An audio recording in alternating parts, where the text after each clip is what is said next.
পার্শ্ববর্তী দেশ যাদেরকে আশ্রয় দিয়েছে সেই কুচক্রী মহল, ষড়যন্ত্রকারী, গণহত্যাকারী, লুটপাটকারীদেরকে সময় দেওয়া, এমন কোন বক্তব্য দেওয়া ঠিক হবে না যা বাংলাদেশের অস্থিরতাকে আরো বেশি উস্কিয়ে দেয়। গণতন্ত্রের মত প্রকাশের সুযোগ আছে, বিএনপি সেটা ধারণ করে বলেই অশ্লীল এবং ঘৃণ্য বক্তব্য দেওয়ার পরও বিএনপি প্রতিবাদ করেছে, কিন্তু কোন জায়গায় কোন বক্তাকে আক্রমণ করেছে এমন কোন ঘটনা নাই।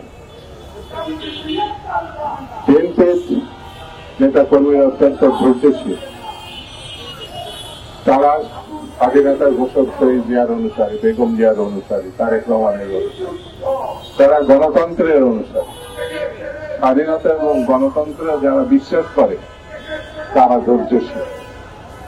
এখনো বিএনপির নেতা কর্মীরা ধৈর্যের সঙ্গে অবস্থান করছে।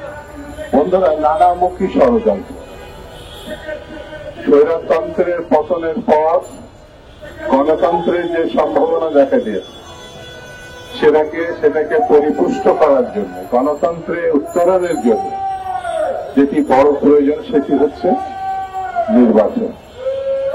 সেই নির্বাচন বিলম্বিত হওয়ার অর্থ হচ্ছে সময়কে অনিশ্চয়তার দিকে ঠেলে দেওয়া। নির্বাচন বিলম্বিত হলে পার্শ্ববর্তী দেশ যাদেরকে আশ্রয় দিয়েছে সেই কুচক্রী মহল, ষড়যন্ত্রকারী, গণহত্যাকারী, লুটপাটকারীদেরকে সময় দেওয়া, যাতে তারা বাংলাদেশকে অস্থিতিশীল করতে পারে। বড় একটি দেশ গত বছর থেকে গণঅভ্যুত্থানের পর তাদের আশীর্বাদ পুষ্ট শেখ হাসিনা তাদের দেশে পালিয়ে যাওয়ার পর এই দেশটির অনবরত মিথ্যা কথা সারা বিশ্বে প্রচার করছে। বাংলাদেশের সংখ্যালঘুদের নিয়ে তারা আপত্তিকর কথাবার্তা বলে। বাংলাদেশকে ধন্যবাদ তো জানাই না স্বৈরতন্ত্রের উৎখাত করার জন্য, তারা মুখোশধারী গণতন্ত্র, তারা গণতন্ত্রের কথা বলে সেটা মুখোশধারী গণতন্ত্র। সেই জন্য আমাদেরকে ধৈর্যের সঙ্গে পরিস্থিতি নিয়ন্ত্রণ করতে হবে। ডক্টর ইউনূসকে সমর্থন দিয়েছে বিএনপি, সকল রাজনৈতিক দল সমর্থন দিয়েছে। গণতন্ত্রের উত্তরণের জন্য নির্বাচনের প্রশ্নে, গণতন্ত্রের প্রশ্নে আমাদের নেতা জনাব তারেক রহমান তার সঙ্গে যখন বৈঠক করেছে তখন কি বাংলাদেশে স্থিতিশীলতা ফিরিয়ে আসতে আশার পরিস্থিতি সৃষ্টি হয়েছে। এটাই হচ্ছে সত্য কথা। এই আশা এবং স্থিতিশীলতাকে কোন মহল, কোন রাজনৈতিক দল, কোন ব্যক্তি হীনমন্যতার পরিচয় দিচ্ছে। তার উদাহরণ কয়েকদিন আগে চট্টগ্রামে আমরা দেখলাম। সালাউদ্দিন সাহেব এখন একটা পার্টির মুখপাত্র,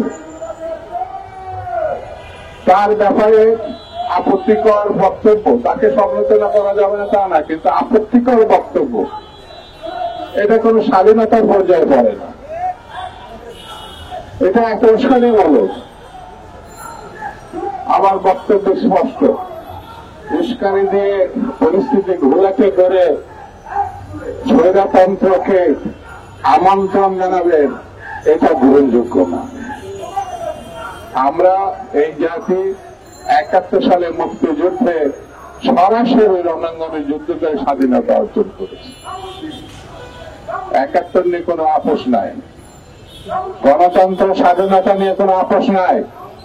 বেগম জিয়া, তারেক রহমান আর বাংলাদেশের স্বাধীনতার ঘোষক সেই জিয়া রহমানের ব্যাপারে কোনো আপোষ নাই। এইগুলোর ব্যাপারে যত উস্কানি দেন না কেন, আমরা তার প্রতিশোধ নেব আগামী নির্বাচনে।